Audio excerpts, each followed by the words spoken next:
My dear brothers and sisters, the Maundy Thursday or the Holy Thursday is a day we all look forward to, because that is a day on which we remember the central mysteries, the fundamental truths, and the very key moments of the history of salvation, of our redemption.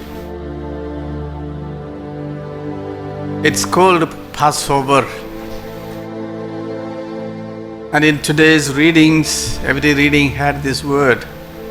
It's literally, this day is about Passover, passing over, passage. In the Exodus we heard the Lord telling, this is the Passover of the Lord. This is the Passover of the Lord. And Jesus tells, the gospel begins, Jesus knew that it was his time has come to pass over to the Father. So, but we know today we have a lot of themes to be remembered. It's a day of liberation of Israelites from Egyptian slavery. For Jews, that is the biggest thing. For Christians, we remember the Last Supper of Jesus. On that day, he did two important things, washing the feet and the Last Supper, which he enjoyed, the farewell meal which he enjoyed with the disciples, which itself got transformed into the Eucharist.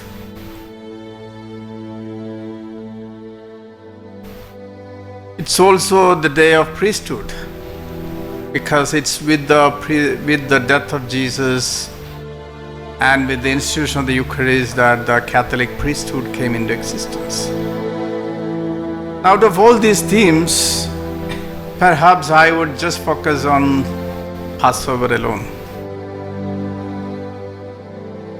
because Passover is a kind of paradigm of life. It tells us how to live, how to die, how to behave, how not to do things.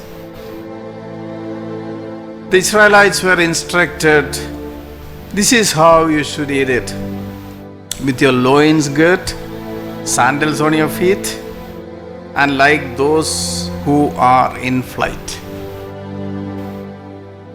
Which means someone who is on the way, stopping for a moment to have a meal and take a rest so that he can move with greater energy. This is not just one story of the Israelites, this is the story of our life. We know that human life is like a journey from birth to death, from moment to moment, from past to the future. So Passover is actually another name for life. Now, how do we live this Passover? Is it just enough to repeat it every year? Doing whatever celebrations or rituals, even washing the feet, Eucharist, processions. Much more than that. To live in the spirit of Passover means we have to do a lot of things. For Israelites, it was a kind of memory and anticipation.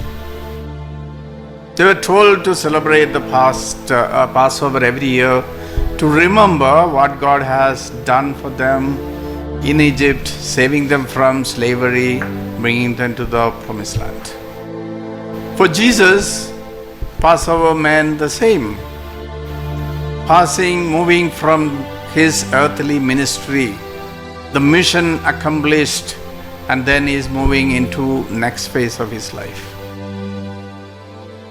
So this reality to be remembered and done in a way which is most fitting, and the best word in the Bible is memory. Israelites were asked to do it in memory of what happened in Egypt. And Jesus asked every Christian to do this in memory of me.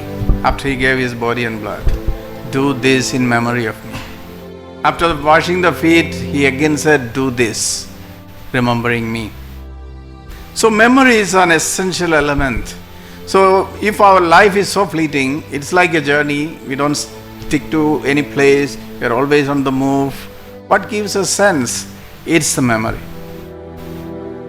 But memory is not just remembering some past events. We call it history. History is a lot of events, people, happenings, things of the past. Whereas memory is, or memorial, the typical word used in Bible and Christian theology is memorial. Memorial is when you connect to a past event with a meaningful connection. That event gives you meaning. For Israelites, their entire existence to this day has a meaning only in the light of the Passover and the Exodus. That's why when they were scattered in AD 70, after about 1900 years, they came back to Israel and they want to build a temple. Because this one memory, that is the whole power for them. And for every Christian, the same. The sacrifice of Jesus, how he gave his body and blood to us, and how he died on the cross. This becomes a meaningful connection. Then it becomes a memorial. Otherwise, our ritual of washing the feet or daily celebration, the Eucharist, has no meaning. That's the first dimension. No memory, it should be a memory relived. But memory alone has no meaning, because human life, if it is a journey, it has a destination. So the second dimension is an anticipation.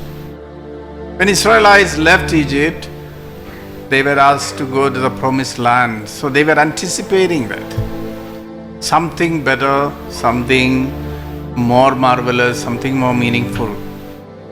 And Jesus tells today, he was moving into another phase. It's time for him to be glorified, to go to the Father. From his earthly bodily existence to the resurrected existence. So all of us humans, we are living this mystery. We are anticipating something. So memory alone may make you very sad, depressed. It's anticipation which powers the journey. So what is anticipation Christians have? We anticipate the resurrection of Jesus will be also a reality in our life. So the Good Fridays, Holy Saturdays, the death and burial, the sufferings, the betrayals, everything finds a meaning on the day of resurrection. And the memory of Jesus' passion, death and resurrection reminds us that we also will have that kind of a passage. Now, living in memory and anticipation, what do we do in the moment? Memory is the past, anticipation is about future, but we live here in the present. That's what Jesus actually did today in his Passover. If we are travelers, if we are passing by people, then naturally what should be our attitude? Jesus said two things: wash one another's feet. Then he said, sit together and eat. Enjoy the meal. This refers to the mutual communion and friendship and fellowship in which human beings have to live. If we are travelers, that is the only way or the best way to live. Just that is not enough. Everyone has to serve each other. Wash one another's feet. Jesus did not mean it as an annual ritual, but as an everyday thing to be done by everyone. This washing the feet in the Israelite context was a job assigned only to slaves. When guests come to the house, slaves do it. So Jesus meant going without any limit to the service, not looking at a position or power or people. Also the same way, sitting together at the same table, all are equal children of God. So these two attitudes, the Eucharist suggests, the washing the feet and sitting at the table together as a same community, same heart, same mind. Now the washing the feet and Eucharist, of course, we know it has a lot of symbolic meanings also. Why Jesus washed the feet at all? One thing we said, it's a kind of ushering in the guests to the dinner. But we can say in our context, all travelers need to wash their feet. Why? Because when you walk, even with your shoes or without shoes, a lot of dust will be on your feet. Jesus told Peter, no, it's enough to wash the feet. If you are living with Jesus, it's enough to wash the feet. To anyone, even the most just man or more righteous or holy, saintly man, some dust can come on his feet. We can understand it as all the evil things, the bad things, the sins, the failures, the offenses we do, how we hurt others, all these are the dust on our feet. So this Passover also reminds us to live in reconciliation. And this is very much connected to the first point I said, no memory and anticipation. We are not living in the past, we are living into the future. So what is the meaning of the past things? We know in our life everything passes. Now we are entering into summer. Just before that was winter, then the rainy season would come. All seasons pass. We have flowers sometimes, then the fruits come, sometimes not even leaves. Everything passes. In everyday life, we have days of joy, days of depression, days of suffering, days of sickness, but all that passes away. But there are things we don't allow to pass away.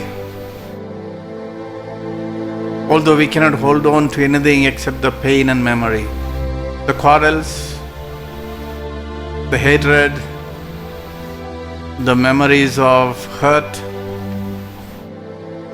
So these are the dust that is to be washed off when we wash the feet. And that is the only way we can be sitting at the table with the Lord and make the meaningful celebration of the Eucharist to this day. So this is a great message that all human beings and this human history need to be repeating after Jesus, to live a life in harmony, forgetting the past, remembering only the good things, and just throwing away the old things like the water that flows. In a river, you can never bathe in the same water because the water is flowing. When I bathe today, tomorrow it's not the same water, even under shower. So, but only in life we think all the past hurts, hatreds, things which are undesirable, we keep on bathing ourselves in all these. And that's where life, you cannot be happy, cannot make a progress. So these are some random thoughts I like to bring before you on this day. And as we enter into the rituals and the Eucharistic adoration, let's ask the Lord the grace to understand the meaning of this washing, the meaning of the communion. Give us the grace for reconciliation, peace. The world needs so much so much quarrels just because of some individuals and their pride or ego. So much of hatred, so much of violence. And amidst all this, we have to live a peaceful life. And the only way is this Eucharistic way which Jesus has shown. At least remember that this life is a passage. We all pass over. I think we could be much more peaceful life. May God bless us all.